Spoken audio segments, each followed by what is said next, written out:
ठाणे जिल्ह्यातील खूपच मोठी जत्रा म्हणजेच म्हशाची जत्रा तुम्हाला जर माहीतच असेल तर आलो आहे मी म्हशाला.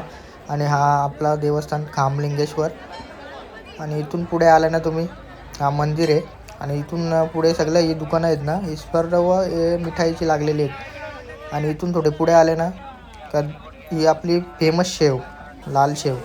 आणि इथे गुलाबजामुन लागतात, एक नंबर क्वालिटीचे असतात इथे गुलाबजामुन.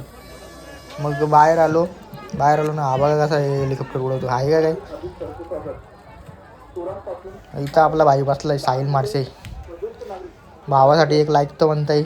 तो ह्यो आला इकडे आता गन घेऊन, बोलतो माचीसमध्ये फटाकडा वाजून दाखवतो तुम्हाला गोली. पण गोलीचा काही आवाजच आला नाही मला. मग आलो पुढं, हे स्वेटर कसे लावले जातात थंडीमध्ये घालायला. हा भाई पण हेलिकॉप्टर उडवतो आता, म्हणजे आहे का काय. मग आलो पुढं तर ब्लँकेटवाल्याला प्राईस विचारली, 1150 बोलतो भाई. ह्यो कसा आपटतो आपट. मग आलो पुढं, इकडं कोयता कुराडे लावलेले आहेत कापाकापी करायला, कोंबड्या कापाला काही बकऱ्या कापाला. पण जाम गरमी झाली होती. मग आलो जरा पुढं, मग आपल्याला उसाचा रस प्यायचा होता.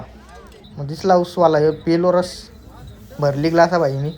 मग भाऊजी आले तिथं, भाऊजीनं बोललो घेता का. आलो मग आपल्या अड्ड्यावर, घेतला होता जेवण शिजवाला. आणि चिकनमध्ये घेतले स्प्राईट टाकायला, स्प्राईट नाही पाणीचे, पण बॉटल घेतली स्प्राईटची. मग शिजताय तोपर्यंत वाट बघू आता. काय जेवण ते, काय जेवण ते, कोंबडी उडी मारतात का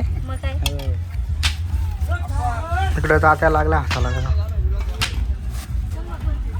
चला करा सुरुवात.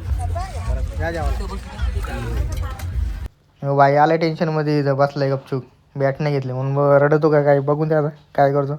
नाही रडत, गपचूक बसलाय. मग निघलो घरी जायला, गाड्या लागल्या होत्या, ट्रॅफिक लागली होती. मग भेटूया नेक्स्ट ब्लॉगमध्ये, बाय.